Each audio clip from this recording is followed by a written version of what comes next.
All right, I want to take you through welcome. Good morning, good afternoon, good evening, wherever you are. I want to take you through the Yoruba Empire. We will check at the origin,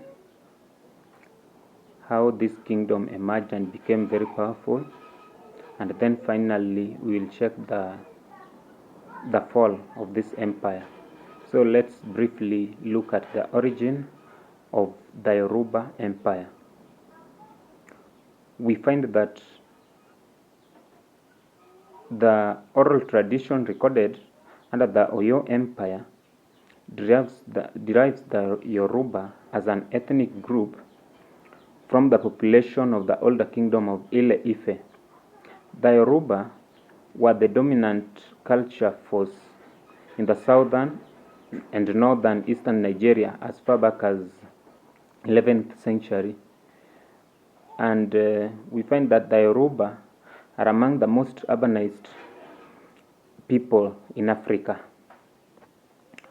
Another thing we get is that these people are not Bantus.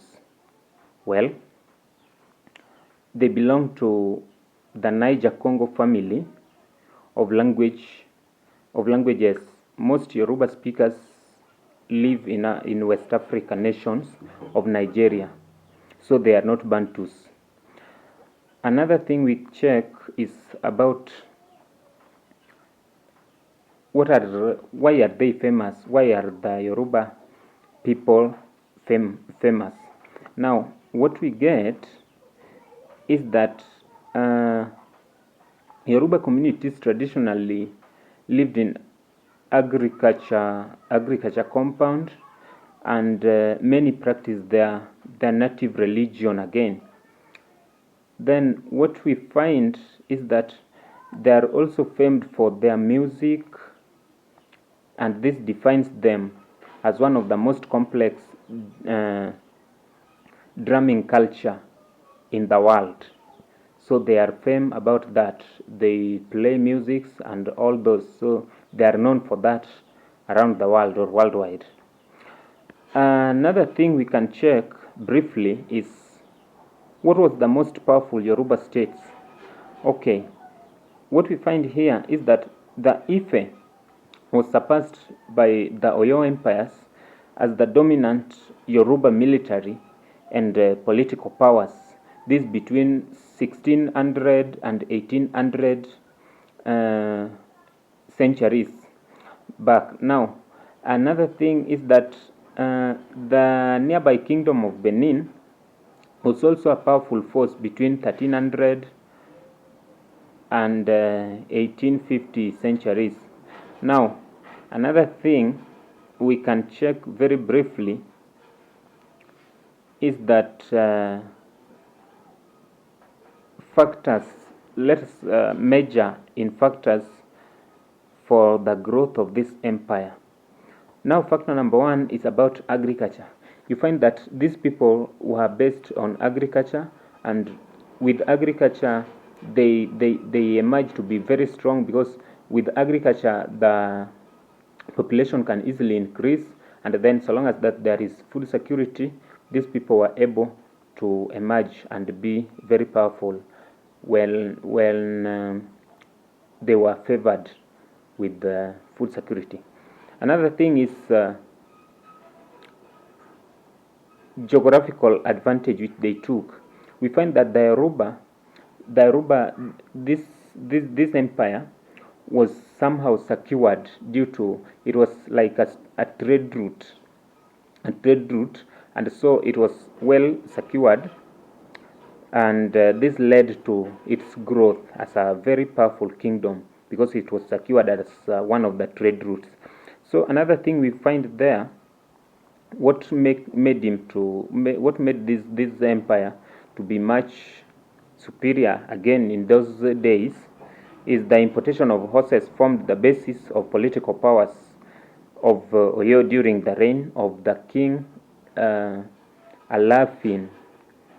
So we find that these horses were being imported, and they were majorly used for, it was political based. So you find that when the horses are there, we talk of the how this is how this empire is secured. Yeah, and then you will find that the strategic location of the commander in chief was also well built, and this could bar them from any external attack. Then finally, we find about the ethnic homogeneity also contributed to the growth of Yoruba Empire. This, like all the people who lived here were Yoruba speaking people.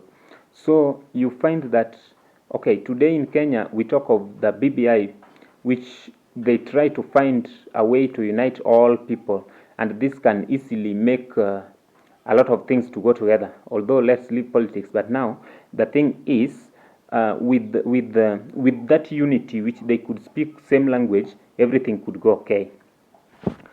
Well, let us check factors for the collapse, because finally this kingdom came to collapse, or for some reasons. One, okay, let's check that this happened during the final decay took place in 1835, and then the unity of Alafin, the Basorun, and the Oyomesi broke in 18th century.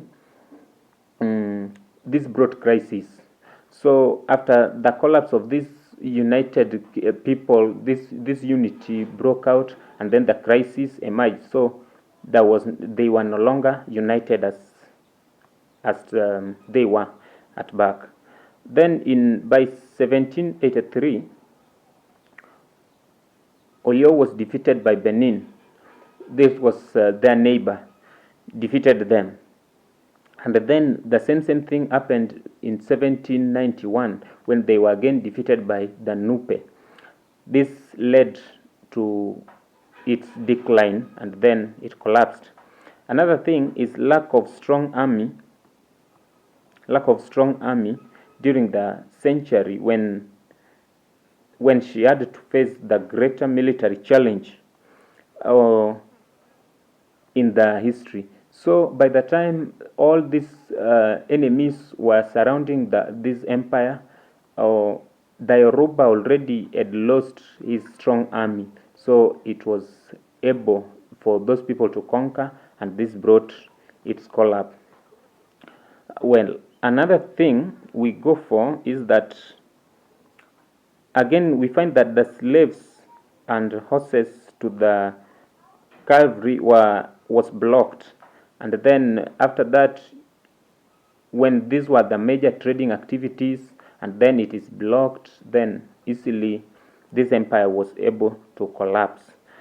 Another thing is the constitutional crisis, which also led to civil war, and this started from Aule's reign. Then there were march attacks, and then finally the Fulani jihadists attacked the north part of the Oyo Empire in order to extend the Islamic frontiers. Now this happened, and the Islamic State now came up from the Yoruba Empire. Finally, let's check. The end of empire came in 1835, and when Oyo was finally destroyed, and Oluweru, the Alafin, was killed by the force of Abdul Salam, the first Fulani emir of Ilorin.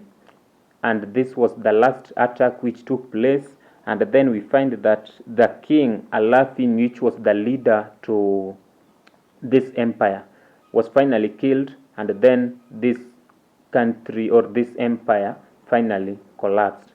I think this is the end of this presentation, and I thank you for listening. Thank you very much. Yeah.